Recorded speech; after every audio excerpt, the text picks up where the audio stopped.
Sah. Halo teman-teman semuanya, kembali lagi di channel JTC Indonesia TV. Halo, masih ingat kan sama saya Ika Elisantika. Di sini saya sebagai moderator. Oke teman-teman, semoga tidak bosan ya menonton channel JTC Indonesia ini. Masih berhubungan dengan corona ya. Corona, kapan kamu wafatnya ya? Nanti aku yasinin pokoknya. Oke teman-teman, kali ini kita akan membahas tentang negatif positifnya corona itu dalam segala bidang, baik itu pendidikan maupun ekonomi. Nah, kali ini akan ada pemateri yang sangat luar biasa sekali, akan memberikan ilmu kepada kita semuanya. Semoga sangat bermanfaat sekali. Ini dia pematerinya, Nurul Fitriani Habibah CHCHT. Kepadanya saya persilahkan. Assalamualaikum warahmatullahi wabarakatuh. Bertemu lagi bersama saya Fitriani Habibah di channel YouTube JTC Indonesia TV. Oke teman-teman, kali ini saya akan membahas tentang COVID-19 yang masih menjadi momok di masyarakat Indonesia khususnya, karena semakin hari peristiwa ini semakin menjadi-jadi gitu, bahkan telah memakan korban jiwa yang begitu banyak dan meningkat secara signifikan sekali begitu. Nah, di sini saya akan membahas tentang itu, tapi saya tidak akan membahas mengenai virusnya, sejarahnya dan sebagainya, tapi saya akan membahas dampak daripada adanya COVID-19, baik positifnya maupun negatifnya gitu ya, karena memang semua kejadian ini sebetulnya ada hikmahnya begitu. Nah, sebelumnya stay terus videonya, jangan di skip supaya kita pahamnya enggak setengah. Dampak yang pertama dari adanya virus corona atau COVID-19 ini, yang pertama dari di ranah pendidikan. Nah, seperti kita ketahui bahwa sudah ditetapkan 2 minggu yang lalu bahwa proses belajar mengajar itu dilakukan secara online atau daring. Bahkan kemarin sudah ada surat edarannya yang baru dari Gubernur Jawa Barat sendiri, bahwa untuk belajar online atau belajar di rumah itu diperpanjang sampai tanggal 27 April 2020. Nah, yang pada awalnya 14 April menjadi 27 April. Nah, tentu ini menjadi hal yang riskan sekali bagi kita semua selaku orang yang memang berkecimpung di dunia pendidikan, baik guru maupun murid. Ini menjadi salah satu pengaruh yang memang begitu besar, terutama ketika proses belajar mengajar dilakukan di rumah secara daring atau online. Ini tentu tidak akan berjalan secara efektif. Karena apa? Adanya proses pembelajaran itu perlunya tatap muka, walaupun memang secara intelektual kita sudah mencapai ilmunya, tetapi secara spiritual atau psikologisnya, hubungan antara murid dengan siswanya itu tidak ada, karena tidak ada tatap muka. Bahkan sekarang kan lebih cenderung kepada daring, sedangkan arus teknologi pun itu sangat berbanding lurus dengan diskusi daring, yang memang anak-anak sekarang lebih cenderungnya ke arah sosial medianya daripada proses pembelajarannya. Dan tadi saya membaca berita juga bahwa Kemendikbud itu bekerja sama dengan TVRI untuk mengadakan yang namanya belajar di rumah secara serentak kalau Senin besok di rumah masing-masing, dan itu bekerja sama dengan TVRI se-Indonesia. Maka semua peserta didik yang ada di Indonesia itu mengikutinya begitu. Nah, ini tentunya menjadi hal yang positif dan negatif gitu ya. Negatifnya tadi seperti saya katakan bahwa tidak adanya ikatan gitu, ikatan jiwa atau kebatinan antara peserta didik dengan pendidiknya, walaupun secara intelektual memang sudah tercapai.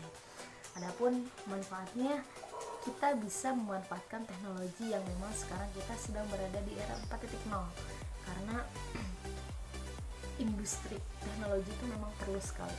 Nah, ini juga menjadi tantangan bagi kita di Indonesia, negara yang kebanyakannya agraris gitu ya, negara agraris atau pekerja, ini kita dituntut untuk menjadi negara yang industri. Artinya kita memanfaatkan semua teknologi, bekerja dari rumah, belajar dari rumah, beraktivitas di rumah, menggunakan media online atau daring. Nah, ini menjadi salah satu tantangan bagi kita. Kalau kita yang tidak paham atau gaptek, maka kita akan sulit mengikuti arusnya begitu. Jadi untuk pendidikan menurut saya untuk saat ini masih ya tidak kondusif lah. Artinya guru belum mampu menampung semua proses pembelajaran secara online. Adapun dampak yang kedua yaitu dari segi kesehatan. Tadi yang pertama pendidikan dan yang kedua adalah kesehatan. Nah, untuk kesehatan ini menurut saya cenderung kepada positif ya, lebih banyaknya gitu. Karena apa? Dengan adanya virus COVID-19 atau pandemi ini, pandemi itu adalah di bidang kesehatan pun tadi seperti saya katakan sebetulnya lebih banyak dampak positifnya, karena memang orang semakin waspada dengan menjaga kesehatan. Seperti di video-video saya sebelumnya, bahwa kita untuk mencegah adanya pandemi ini salah satunya dengan selalu menjaga kebersihan, mencuci tangan dengan rutin, membersihkan alat-alat yang memang terkontaminasi oleh banyak tangan. Nah, itu menjadi salah satu syarat supaya kita tidak mudah terkena pandemi ini. Nah, di dalam segi kesehatan mungkin dikatakan lebih banyak dampak positifnya, karena menurut saya gitu ya, organisasi internasional kebersihan pun, kesehatan pun gitu tidak bisa menggerakkan masyarakatnya seluruh dunia gitu untuk menjaga lingkungan. Tapi dengan adanya pandemi ini semua orang menjaga lingkungan gitu kan, menjaga kebersihan baik di lingkungan keluarganya, lingkungan masyarakatnya atau diri sendiri. Dan ini menurut saya memang menjadi pembelajaran juga bagi kita bahwa penting sekali untuk menjaga kesehatan dan lingkungan, karena memang betul virus itu terjangkit tidak hanya kepada orang-orang yang memang tua atau manula saja, tidak hanya kepada orang yang memang mempunyai penyakit kronis saja, tapi kepada orang yang tidak menjaga lingkungan, kesehatan, kebersihan, maka itu akan mudah terserang gitu kan. Bahkan kan dalam hadis pun dijelaskan bahwa ya terlepas dari hadis itu dhaif ataupun tidak, yang jelas apabila manfaat maka gunakan gitu kan. Maka kan ada hadisnya anadofatu minal iman, sesungguhnya kebersihan itu sebagian dari iman. Ya memang itu menjadi slogan utama khususnya bagi masyarakat muslim atau orang-orang muslim, bahwa kebersihan itu memang salah satu cakupan dari iman gitu ya. Jadi wajar lah kalau misalnya memang ada virus-virus itu kita kaitkannya dengan kebersihan, ya itu membawa dampak baik menurut saya. Adapun untuk yang ketiga di sektor perekonomian atau perekonomian pembangunan, khususnya di kita negara yang berkembang. Nah, ini juga menjadi hal yang riskan sekali bagi saya yang bukan siapa-siapa gitu ya, karena saya hanya mahasiswa biasa gitu. Nah, ini menjadi riskan sekali karena melihat sektor perekonomian, pendapatan masyarakat sekarang setelah adanya pandemi ini kurang lebih sekitar Februari ya, masuk ke Indonesia itu Januari Februari, karena untuk Desember lalu itu masih di Wuhan gitu ya, di tempat asalnya. Nah, sekitar bulan itu kurang lebih, nah terjadi kemerosotan khususnya di bulan akhir Februari menuju Maret sekarang.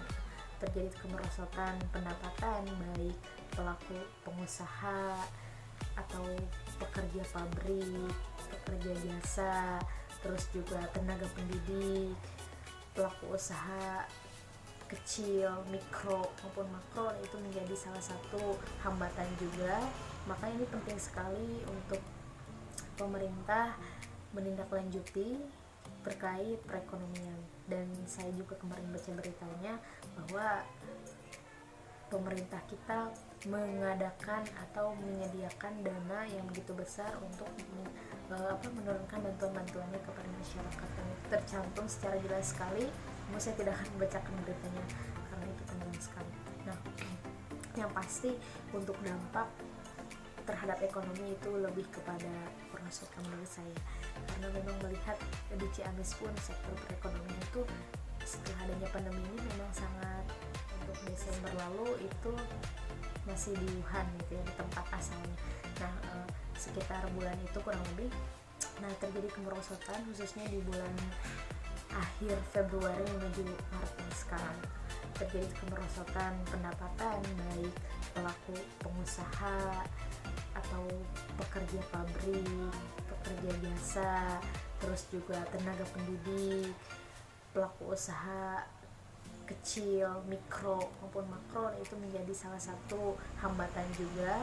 Maka ini penting sekali untuk pemerintah menindaklanjuti terkait perekonomian. Dan saya juga kemarin baca beritanya bahwa pemerintah kita mengadakan atau menyediakan dana yang begitu besar untuk menurunkan bantuan-bantuannya kepada masyarakat. Ini tercantum secara jelas sekali, namun saya tidak akan membacakan beritanya karena itu panjang sekali. Nah, yang pasti untuk dampak terhadap ekonomi itu lebih kepada merosotkan menurut saya, karena memang melihat di Ciamis pun sektor perekonomian itu setelah adanya pandemi ini memang sangat riskan gitu. Yang dari kota pergi untuk mencari usaha, sedangkan di kotanya sudah menjadi terdeteksi zona merah, maka pulanglah kampung halamannya dengan tidak berpenghasilan gitu, karena di sana pun mereka tidak bekerja. Ini menjadi catatan bagi kita. Tetapi kalau misalnya masyarakat pedesaan gitu ya, masyarakat yang memang tidak terlalu terkontaminasi oleh modernisasi gitu ya, kayak misalnya masih ada sawah, itu kita bisa gitu kan menghasilkan yang namanya pangan atau bahkan perekonomian gitu, tapi kecil-kecilan. Nah maka sektor perekonomian ini sangat merosot menurut saya begitu. Dan untuk mahasiswa sendiri gitu ya, seperti saya tidak kuliah maka tidak mendapatkan uang jajan gitu, entahlah yang lain, tapi menurut saya begitu. Makanya adanya pandemi ini kebanyakan orang pada mengeluh gitu ya, wah iya sulit begini sulit begitu, terlebih ketika pemerintah semuanya mewajibkan yang namanya social distancing gitu kan. Kita sulit kan mencari makan kemana, sedangkan itu sudah tidak ada gitu kan, yang namanya stok sudah habis, maka kita kan sulit untuk mencarinya.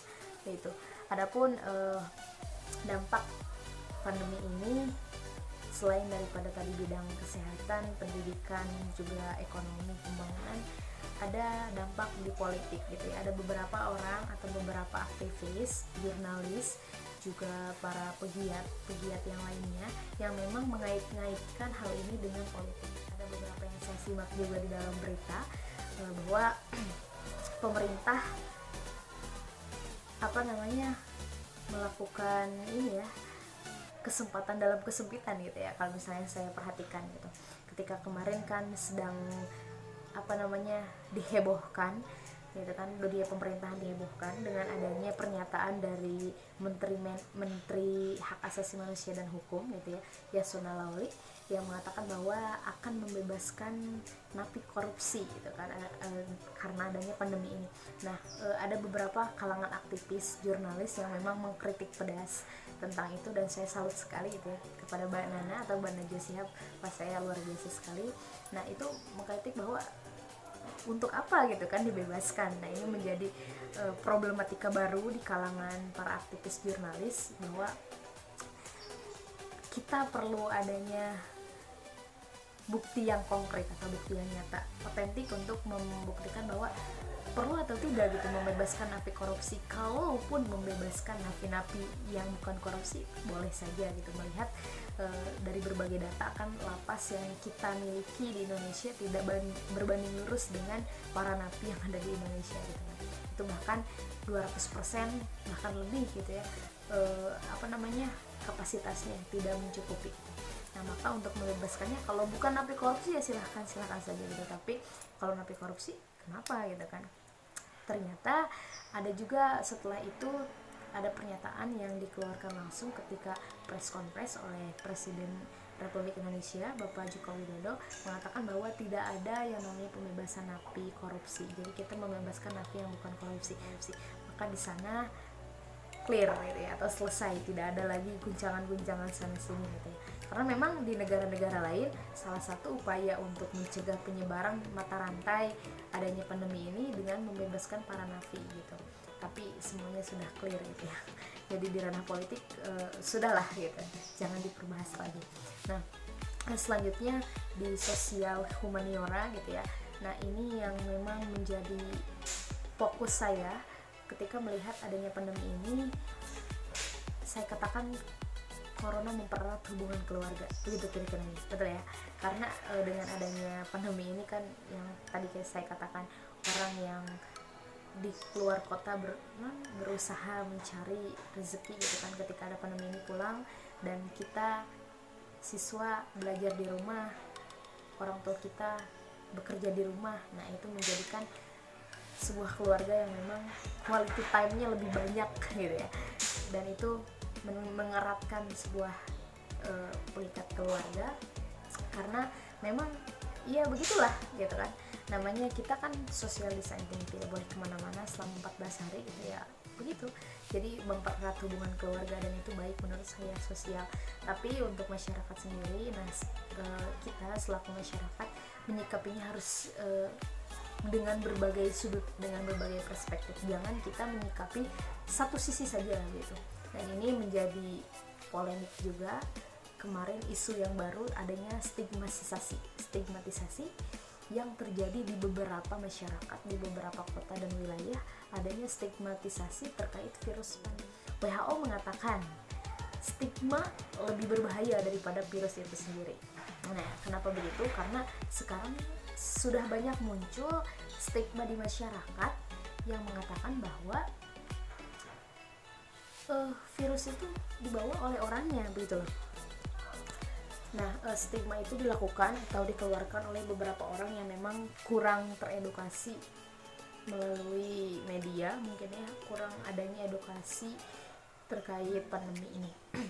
Nah, itu stigma-stigmanya mulai dari tidak adanya masyarakat yang menerima jenazah yang terjangkit virus corona sebelumnya, terus ada dokter-dokter atau tenaga medis yang memang diusir, ada juga orang-orang yang dari zona merah ketika pulang ke kampung halamannya ditolak oleh warganya, dan itu menurut saya tidak boleh, itu tidak betul. Yang harus kita jauhi adalah virusnya, bukan orangnya gitu.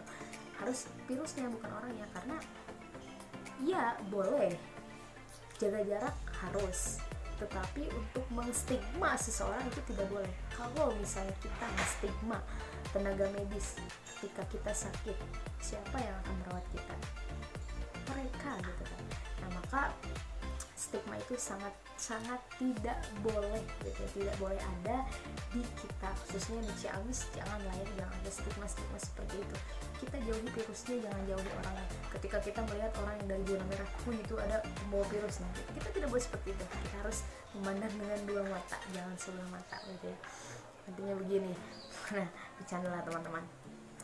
Untuk sosial dengan masyarakat sendiri pun kita harus lebih over lah, harus lebih terbuka untuk masyarakat yang lain, khususnya masyarakat yang di lingkungan kita lah, satu RW, satu RT, begitu. Kita jangan stigma gitu ya. Nah, adapun untuk humanioranya atau hubungan kemanusiaan, sama saja lah ya, karena manusia itu hakikatnya adalah makhluk sosial gitu. Kita tidak bisa hidup sendiri, kita pun membutuhkan orang lain. Maka adanya pandemi ini, ya corona mempererat hubungan keluarga gitu ya. Tapi sekali lagi, jangan ada stigmatisasi di wilayah kita sendiri. Sayangi keluarga, sayangi kerabat, sayangi tetangga, sayangi orangnya, jangan sayangi virusnya. Benci virusnya, jangan benci orang. Kita tidak bisa hidup sendiri, kita pun membutuhkan orang lain. Maka adanya pandemi ini, ya corona mempererat hubungan keluarga gitu ya. Tapi sekali lagi, jangan ada stigmatisasi di wilayah kita sendiri. Sayangi keluarga, sayangi kerabat, sayangi tetangga, sayangi orangnya, jangan sayangi virusnya. Benci virusnya, jangan benci orangnya. Begitu kiranya ya. Sekian dari saya, semoga bermanfaat apa yang telah saya sampaikan, dan mudah-mudahan teman-teman juga mendapatkan ilmu. Dan satu lagi, sekarang kita dianjurkan oleh masyarakat, masyarakat dianjurkan oleh pemerintah untuk wajib menggunakan masker, dan ini juga menjadi polemik di kalangan para aktivis jurnalis yang dulu mengatakan, Menteri Kesehatan mengatakan bahwa yang pakai masker itu yang sakit, yang sehat jangan gitu kan. Yang pakai masker itu yang sakit, yang sehat jangan. Dan sekarang oleh pemerintah diputarbalikkan bahwa semuanya wajib menggunakan masker. Ada apa gitu kan? Kalau dulu-dulu kemarin-kemarin gitu ya, maksudnya perhatian pemerintah terhadap pandemi ini menurut saya kurang begitu. Jadi masih agak-agak cuek arahnya. Jadi ya begitulah. Sekarang pemerintah menganjurkan untuk menggunakan masker semuanya. Dan ingat, semuanya menggunakan masker. Kalau tidak ada masker, tidak tersedia masker di outlet, kita bisa pesan online gitu ya. Atau kalau misalnya itu kita bikin sendiri gitu. Karena sekarang sedang musim yang bikin sendiri, karena ya virus corona ini atau pandemi ini justru menjadikan seseorang menjadi lebih ahli. Yang ahli kesehatan melihat dari segi kesehatan, yang ahli dari pendidikan melihat dari pendidikan. Dan pokoknya untuk pandemi ini menjadikan orang-orang lebih berilmu gitu ya. Karena sekarang juga kan banyak media-media sosial, kajian-kajian online yang mengangkat tema isunya adalah virus corona. Itu luar biasa menarik sekali. Mungkin itulah ya dari saya. Ingat, jangan ada stigmatisasi, pakai masker gitu ya, jangan keluar rumah, tetap stay at home gitu, diam di rumah saja. Sekian dari saya, wassalamualaikum warahmatullahi wabarakatuh. Oke teman-teman, nah itu adalah videonya ya, sudah disimak bukan? Bagaimana menurut kalian? Ya, menurut saya juga seperti itu, sangat bermanfaat sekali. Oke teman-teman, jangan lupa ya untuk like, comment, and subscribe channel ini. Assalamualaikum warahmatullahi wabarakatuh.